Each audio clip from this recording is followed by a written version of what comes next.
এবারে বড়সড় সাফল্য পেল ইসলামপুর জেলা পুলিশ। এদিন সকালে পুলিশের গুলিতে নিহত হলেন পাঞ্জিপাড়া পুলিশের উপরে গুলিকাণ্ডে মূল অভিযুক্ত সাজ্জাক আলম। এদিন গোয়ালপুকুর থানার কিচকটোলা এলাকা থেকে গুলিবিদ্ধ সাজ্জাক আলমকে গ্রেপ্তার করে পুলিশ। বাংলাদেশে পালাতে গেলে গুলি চালায় পুলিশ। গুলিতে জখম সাজ্জাক, সঙ্গে সঙ্গে পুলিশ কর্মীরা অভিযুক্তকে গ্রেপ্তার করে। লোধন গ্রামীণ হাসপাতালে নিয়ে আসলে তাকে মৃত বলে ঘোষণা করে কর্তব্যরত চিকিৎসক।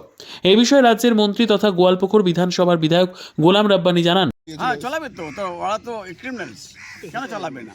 কিন্তু পুলিশ যেটা হিরোইক কাজ করেছে, লুঙ্গি পরে এখানকার মানুষ যেরকম আমরা আছি সবসময় লুঙ্গি পরে আছি বা কুর্তা পায়জামা পরে আসছি, সে ভেসে পুলিশ গেছে। ওখানে পুলিশের ড্রেস ছিল না, সিভিক ড্রেসে গেছিল, গিয়ে ধরেছে ওনাকে। আর এটা বললাম যে এই যে বাংলাদেশি যে আব্দুল হোসেন, তার খোঁজে তল্লাশি চালাচ্ছে, কি মনে হচ্ছে? ওকে ধরবে। আপনারা তো সবসময় বলেন, একটা মিডিয়ার একটা গ্রুপ সবসময় বলে কি স্যার হিরোইক ফিল্মি স্টাইলে চলে গেল। আজকে ফিল্মি স্টাইলে তো মৃত্যু হয়েছে ক্রিমিনালস। উল্লেখ্য 15 জানুয়ারি ইসলামপুর আদালত থেকে প্রিজন ভ্যানে রায়গঞ্জ জেলে নিয়ে আসার সময় দুই পুলিশ কর্মীকে গুলি করে চম্পট দিয়েছিল সাজ্জাক আলম ও আরেক অভিযুক্ত আব্দুল হোসেন। এরপরই ইসলামপুর জেলা পুলিশের তরফ থেকে শুরু হয় চিরুনি তল্লাশি।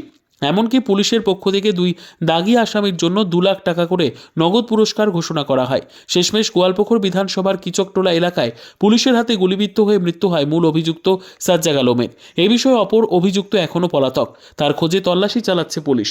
উত্তরবঙ্গের আইজি রাজেশ কুমার যাদব জানিয়েছেন, Today at around 7:10 hours, one Saज्जाक Alam, who is accused in the case of firing upon the police escort party under Panjipada outpost, was injured in exchange of firing with our police party.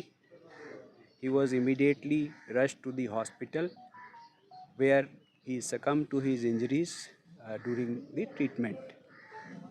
The incident happened at Kichaktala bridge near Shahapur area near Bangladesh border under Gwalpukur PS.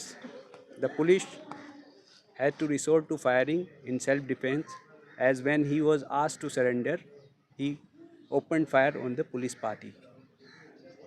The team was led by one of very senior officer, Shri Sudhir Nilkant IPS, DIG Raiganj Range.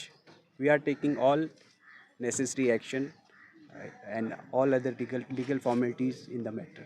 Thank you. You will be briefed in detail by the police directorate shortly on this issue. Thank you. Bureau report, উত্তর বাংলা সংবাদ।